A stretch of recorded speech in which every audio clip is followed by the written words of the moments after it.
சில குட்டீஸ் எல்லாருக்குமே வந்து பார்த்தீங்கன்னா ஒரு சிறப்பான குட் மார்னிங்ப்பா. 11th ஸ்டாண்டர்ட் ஹிஸ்ட்ரி, அதாவது வரலாறுக்கான மிக முக்கியமான ஒரு வீடியோ இது. வீடியோவை ஒரு 4 நிமிஷம் ஃபுல்லாக பாருங்கள். ஷார்ட்டாக தான் முடிக்க போகிறேன், ஓகேங்களா? அதே மாதிரி தமிழ் மீடியத்துக்கு தனியாகவும் இங்கிலீஷ் மீடியத்துக்கு தனியாகவும் பிடிஎஃப் பற்றி சொல்லிவிட்டு டைம் லைனு, காலர் கோட், அப்புறமா வந்து தமிழ் மீடியத்துக்கு இங்கிலீஷ் மீடியத்துக்கு டைம் லைனு 1 மார்க்கு ஃபஸ்ட்டு, அதுக்கப்புறம் 2 மார்க்கு, 3 மார்க்கு, 5 மார்க்கு. டைம் பத்தாது, அதையும் நான் சொல்லிக்கிறேன். ஏன் அப்படின்னா நீட்டாக பண்ணணும். அந்த டைம் லைன்லாம் நான் சொன்னல, எதனா 5 இன்ச் வந்து எழுதணும். ஸோ அதுக்கு வந்து கண்டிப்பாக ஒரு 5 நிமிஷம் ஆகிடும். அழகாக எழுதணும். மேப்பு இதெல்லாம் வச்சு ஈஸியாக பாஸ் ஆகிறதுக்கான டிப்ஸு ட்ரிக்ஸு தான் பார்க்க போகிறோம். பார்க்குறதுக்கு முன்னாடி நீங்கள் சென்டம் மார்க் கூட நாளைக்கு எடுத்துடலாம். 11th ஸ்டாண்டர்ட் ஹிஸ்ட்ரியில், வரலாறுல நாளைக்கு சென்டம் மார்க் கூட எடுத்துடலாம். ஆனால் அது எடுக்கணும்னா ஒரே ஒன்று தான் பண்ணணும். நீங்கள் என்ன பண்ணணும் அப்படின்னு வந்து பார்த்தீங்கன்னா, கீழே டிஸ்கிரிப்ஷனில் டெலிகிராம் குரூப் லிங்க் இருக்குப்பா, ஓகேங்களா?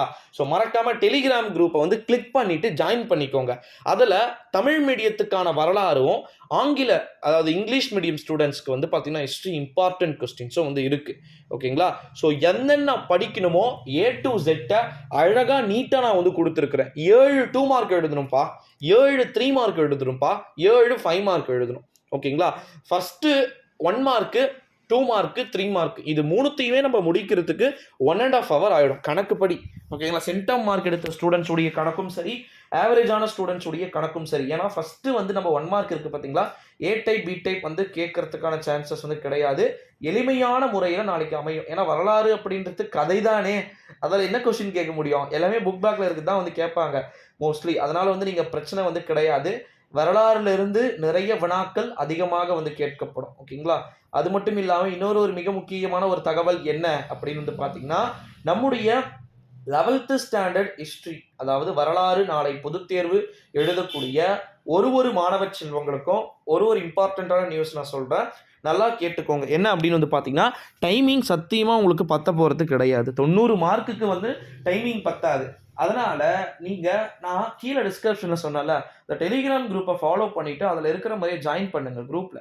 ஏன் நான் குரூப்பில் ஜாயின் பண்ணுங்க அப்படின்னு சொல்கிறேன்னா, அதில் வந்து A to Z எல்லா மெட்டீரியல்ஸு கைடுமே வந்து கொடுத்துருக்குறேன். இப்போது 2 மார்க்னா ஜஸ்ட் 2 பாயிண்ட் மட்டும் தான் எழுதணும். 11th ஸ்டாண்டர்ட் ஹிஸ்ட்ரிக்கான 2 மதிப்பெண் வினா 2 அல்லது 3 பாயிண்ட்ஸ் தான் வந்து எழுதணுமே, 3 லைன்ஸ் வந்து எழுதணும், ஓகேங்களா? 2 மார்க்கு. 3 மார்க்னா ஒரு 3 to 6 லைன்ஸ் வந்து எழுதணும். இதுதான் வந்து 3 மார்க்கு. 5 மார்க்னா மட்டும் நீங்கள் ஹிஸ்ட்ரியை வந்து எழுதும் போது ரொம்பவே பெருசாக எழுதணும். நிறைய பாயிண்ட்ஸ் இருக்கிறதுனால ரொம்ப மிக முக்கியம் அப்படின்றத நம்மளால் வந்து பார்க்க முடியுது.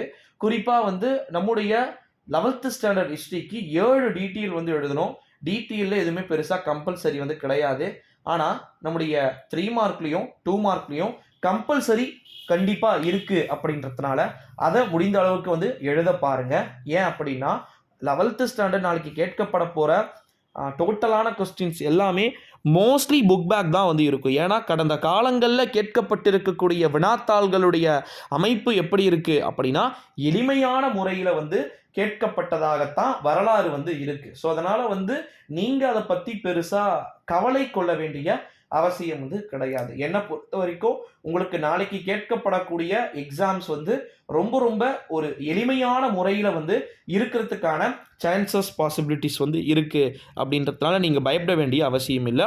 11ஆம் வகுப்பு மாணவ செல்வங்களே, நாளை வரலாறு உங்களுக்கு மிக முக்கியமான ஈஸியாக கேட்டு வரலாற்றில் இல்லாத அளவிற்கு வினாத்தாளுடைய வடிவமைப்பு இருக்க போகுது. இன்னொரு விஷயத்தையும் வந்து சொல்லிக்கிறேன். 7 டீட்டெயில் இருக்குது. 7 டீட்டெயில் நீங்கள் எழுதுறதுக்கு 1.5 hour டைம் எடுத்துக்கோங்க. ஒரு டீட்டெயிலை மினிமம் நீங்கள் 10லேருந்து 15 minutes எழுதுகிற மாதிரி இருக்கும். கண்டிப்பாக மேப்லாம் நீங்கள் குறிக்கிறீங்க அப்படின்னா 5 places வந்து கொடுப்பாங்க.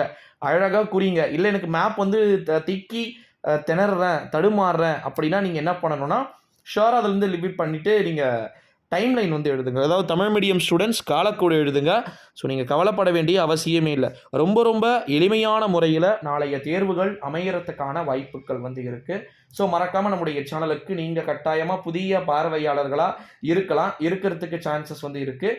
இருந்தீங்கன்னா இந்த வீடியோவை உங்கள் ஃப்ரெண்ட்ஸ் அண்ட் ஃபேமிலி எல்லாருக்குமே வந்து ஷேர் பண்ணுங்கள். ஏன் நான் இதை உங்கள் ஃப்ரெண்ட்ஸ் அண்ட் ஃபேமிலிக்கு ஷேர் பண்ண சொல்கிறேன் அப்படின்னா, அவங்களும் அதில் இருக்கக்கூடிய இன்ஸையும் கீவேர்ட்ஸையும் நல்லா தெரிஞ்சுக்கணும் அப்படின்றதுனால தான், ஓகேங்களா? ஸோ மறக்காமல் அவங்களுக்கும் இந்த வீடியோவை ஷேர் பண்ணிவிடுங்க நண்பர்களே. இது போல் அடுத்தடுத்த வீடியோக்கள் இருக்குது. நாளைக்கு 11th ஸ்டாண்டர்டுக்கான அடுத்த சப்ஜெக்டையும் நம்ம வந்து பார்க்கலாம். ஸோ மறக்காமல்